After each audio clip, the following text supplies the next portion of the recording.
సినిమాలన్నాక ఫ్లాపులు, హిట్లు ఏ హీరోకైనా సహజమే. మహేష్ బాబు తన కెరీర్‌లో ఇప్పటి వరకు ఫ్లాపులు చూడలేదా అంటే ఎన్నో చూసాడు. 'బ్రహ్మోత్సవం' లేదా లేకపోతే ఆ తర్వాత వచ్చిన 'మహర్షి' కూడా అంత గొప్పగా ఏమి ఉండదు. 'స్పైడర్' అయితే అతిపెద్ద డిజాస్టర్.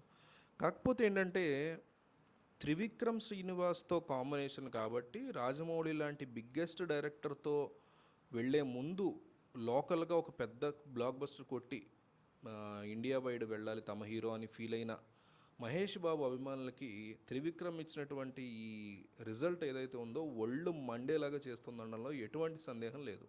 ఎందుకంటే అజ్ఞాతవాసి తర్వాత కంబ్యాక్ ఇచ్చాడు త్రివిక్రమ్ శ్రీనివాస్. చాలా మంచి కంబ్యాక్. మన అరవింద సమేత సినిమా నాకు చాలా ఇష్టమైన సినిమా. వైలెన్స్ గురించి అంత అద్భుతంగా నాన్ వైలెన్స్ వైలెన్స్ గురించి ఎక్స్ప్లెయిన్ చేసిన సినిమా. ఫ్యాక్షన్ బ్యాక్గ్రౌండ్లో ఇన్ని సంవత్సరాల్లో తెలుగు సినిమాలు ఎవడో తీయలేపాడు. అద్భుతమైనటువంటి కాన్సెప్ట్తో తీసినటువంటి సినిమా. డెఫినెట్లీ మెచ్చుకోవాల్సినటువంటి సినిమా త్రివిక్రమ్ నా విషయంలో. తర్వాత వచ్చిన అలవైకుంఠపురంలో కూడా ఫుల్ టు ఎంటర్టైన్మెంట్. ఆ సినిమాలో ఎటువంటి కొత్త కాన్సెప్ట్లు లేకపోయినా కూడా ట్రీట్మెంట్ని కొత్తగా చూపిస్తూ అల్లు అర్జున్ ఎనర్జీని అద్భుతంగా వాడుకుంటూ దానికి తగ్గట్టుగా సీన్లు రాసుకుంటూ ఒక మిడిల్ క్లాస్ ఫ్యామిలీ అంతా కనెక్ట్ అయ్యే మదర్ సెంటిమెంట్తో తీసినటువంటి ఎక్సలెంట్ సినిమా అలవైకుంఠపురంలో. సరే, త్రివిక్రమ్ ఇక ఫామ్లోకి వచ్చేసాడు, మాకు తిరుగులేదు. ఇన్నాళ్ళు మేము అడపదడప హిట్లు వస్తున్నాయి కానీ సర్కార్ వారి పాటో లేకపోతే సర్లేరు నీకెవరునో, మహర్షియో, భరత్ అనే నేను, శ్రీమంతుడో కాస్త అటు ఇటు సినిమాలు వస్తున్నాయి.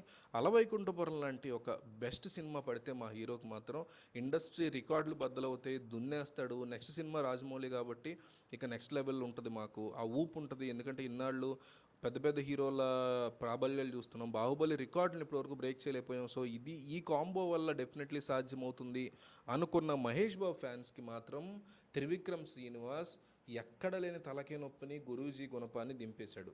అజ్ఞాతవాసి 2 అంటున్న వాళ్ళలో ఫ్యాన్స్ కూడా ఉన్నారంటే పరిస్థితి ఎంత దారుణంగా ఉందో అర్థం చేసుకోవచ్చు. నాకైతే అజ్ఞాతవాసి రేంజ్లో బ్యాడ్ అనిపించలేదు, సెకండ్ హాఫ్ బాగానే ఉందనిపించింది. కానీ ఫ్యాన్స్లోనే చాలామంది ఈ సినిమా ఎందుకు తీశాడు త్రివిక్రమ్, ఈ రకమైనటువంటి కథ లేకుండా అమ్మ ఇంటికి దారేది అని టైటిల్ పెట్టుకుని తీసుకుంటే సరిపోయేది కదా. ఇదే సినిమా పవన్ కళ్యాణ్ కూడా తీశాడు కదా, అత్తారింటికి దారేది.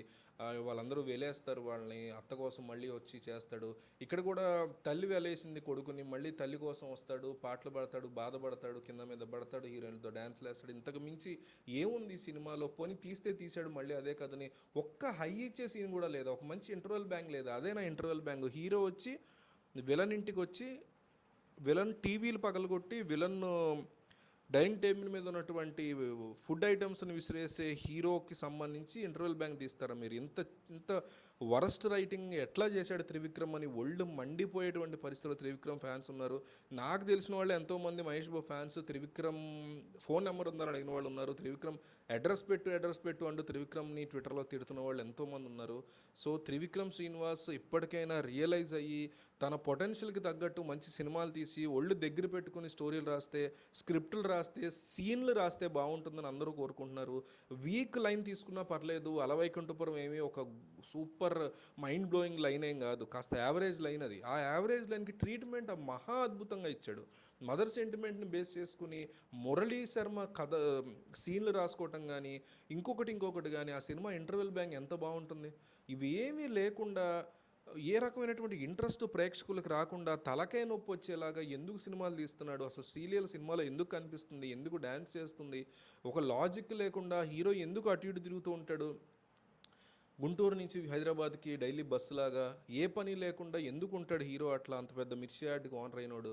అసలు జగద్బాబు ఇంటికి ఎందుకు వెళ్తాడు హీరో, ఎందుకు గొడవ పడతాడు, అసలు ఏం జరిగింది, జగద్బాబు ఎందుకు చంపాడు, ఏమీ అర్థం పడతానైనటువంటి ఒక సినిమా తీశాడని త్రివిక్రమ్ మీద ఒళ్ళు మండిపోయిన వాళ్ళు ఉన్నారు. మీకు కూడా త్రివిక్రమ్ మీద నిజంగా కోపం ఉంటే మీరు కామెంట్ చేయండి. త్రివిక్రమ్ కంబ్యాక్ ఇవ్వగలుగుతాడా లేదా గురూజీ యొక్క ప్రోగ్రామ్ ఇక క్యాన్సిల్ అయిపోయినట్టేనా? ఇండస్ట్రీలో వేరే హీరోలు ఎవరన్నా ఆయనకి ఛాన్స్లు ఇస్తారా, ఎవరా? మీ అభిప్రాయం చెప్పండి.